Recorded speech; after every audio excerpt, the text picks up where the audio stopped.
All right, today we're going to move way beyond just asking AI basic questions. We're going to learn a professional method to get truly powerful results and really start using it as a genuine tool in our work, not just some fancy search engine. So, let's start with something I know you felt. That frustration when you ask for something, you type in a prompt, and what you get back is, well, it's generic, it's mediocre, or sometimes it's just plain wrong. It feels like this amazing tool just isn't living up to the hype. And this quote it hits the nail on the head, right? The problem, so often, isn't the tool itself, it's how we're using it. If we want professional-level answers, we need to stop asking simple questions and start giving it structured professional requests. So we're going to make a huge shift here. We're moving away from the old garbage in, garbage out model, where vague requests get you weak results.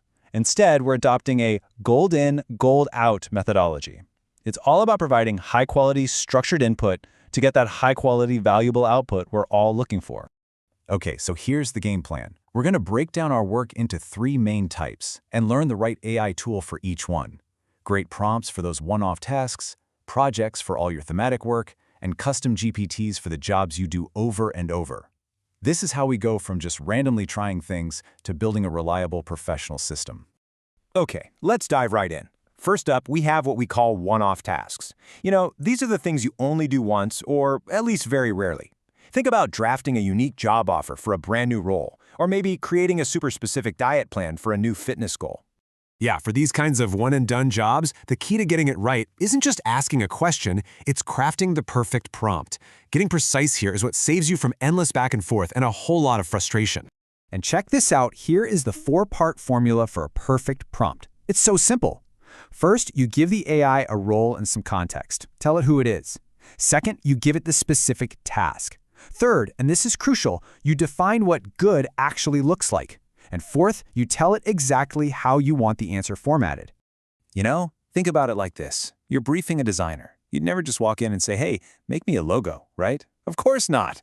You tell them about your brand, your audience, the style you're going for. You've got to give the AI that exact same level of expert detail.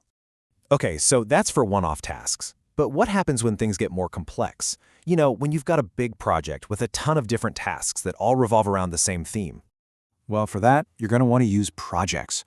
A perfect example is a big marketing campaign like Black Friday. You've got copywriting, design briefs, social media plans, product descriptions, all these different jobs, all under one single unified theme. And look, a project is so much more than just a folder for your chats.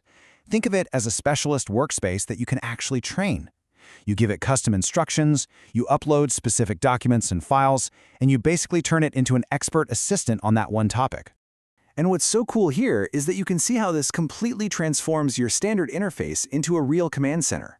Every project becomes its own little hub, with its own memory and documents ready to help you on every single part of your work. All right, now for my favorite part, the ultimate productivity hack. Automating all those tasks you do over and over and over again. This is where you actually build tools that do the work for you. And I have a super simple rule for you. If you do a task more than twice, you should stop doing it manually. I'm serious. Whether it's analyzing weekly sales reports, summarizing your meeting notes, whatever it is, it's time to build a GPT for it. Okay, this is probably the #1 question people ask when they're leveling up their AI skills, so let's make this crystal clear right now. When do you use a project, and when do you go and build a GPT? And this right here lays it all out perfectly. Projects are all about thematic breadth, handling lots of different requests about one single topic. GPTs, on the other hand, are for specialized repetitive depth, doing one specific thing perfectly every single time. And just like with prompts, building a good GPT has its own simple 4-step recipe. You define its goal, you give it a persona, how it should act and sound, you give it super specific, concrete instructions, and then you add a reinforcement, like a final PS to remind it of the most important rule.